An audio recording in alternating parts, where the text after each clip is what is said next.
So I'm just wondering how you would characterize this first 21 games of the season. Well, it's like you described. We've been through a lot, and I think any time that you go through the adversity that we've been given, and it seems like never-ending obstacles, especially early on. And I think all of us were just forced to focus on survival. First of all, Doug, just control the things that we can control. We had a young group at the time and had a lot of talent with our younger players, and we just took it one day at a time, 1 week at a time.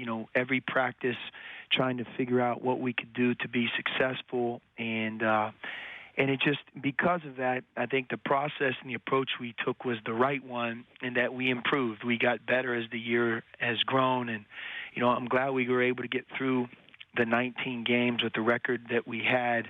And, and finally, I think not that we're going to be completely healthy because, you mentioned Ray Smith, but I think this is the healthiest that we've been from the first day of school. Well, the suspension to Alonso Trier, of course, everybody, when it first came down, you know how the world works. We hear suspension, and we automatically assume, recreational drugs, right? It's a couple of games or whatever. And then there's silence, and then slowly but surely what was going on came out. What was that like for you personally to deal with? I know you're protective of your players. You also have your team to worry about and trying to integrate him into the team when you don't know when he's going to play. What's that like for you personally?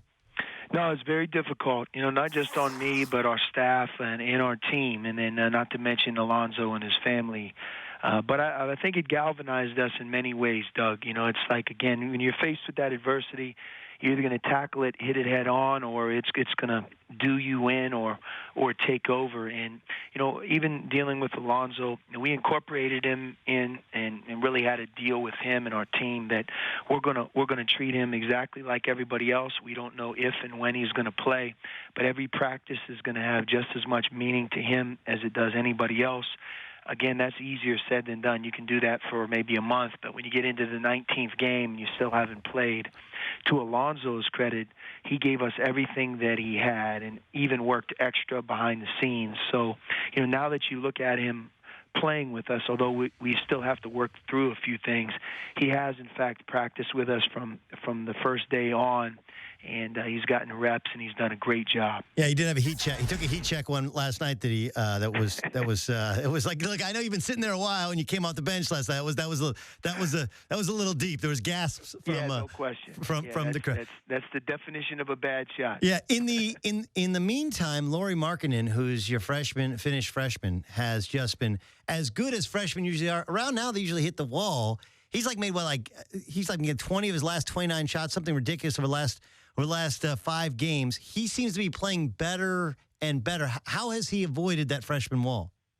Well, I would say this, Doug. Our freshmen in general, we have 3 of them that play significant roles, three of them that start. And if you think about Alonso not playing until game 20, Raleigh Alkins and Kobe Simmons have started every game, minus maybe a few at the very beginning for Kobe. But, the maturity, I think, sometimes a highly touted young incoming freshman has all the answers.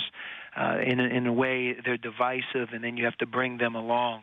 In the case of all 3 of our freshmen, Lowry the third, again, one of the strengths of our team is that they've been great teammates. They've listened, they've learned, they all have different personalities, but they've been easy to incorporate into the team. And, answering your question about Lowry, I've not seen somebody as big as he is. He's 7 feet tall.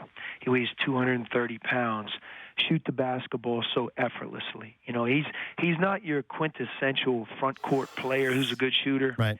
He's a good shooter. You can compare him to the field, and I think you'll find that he can really go toe-to-toe with anybody. He's the college Porzingis, right? 20 of 29 from 3 the last 5 games is crazy. People, and like last night, for example, he had 13 rebounds. He's an excellent free throw shooter, and he's the furthest thing from just being a specialist. I mean, he's a complete player. He's really improved defensively. If you'd have watched him in November, he got into foul trouble, for example, in our Butler game, and it was just a sign of a young player trying to figure out what to do and what not to do. But if you'd have watched him last night, I thought he was one of our best defensive players in the game. So, I think he's really a well-rounded player and somebody that it's very, very important to our team.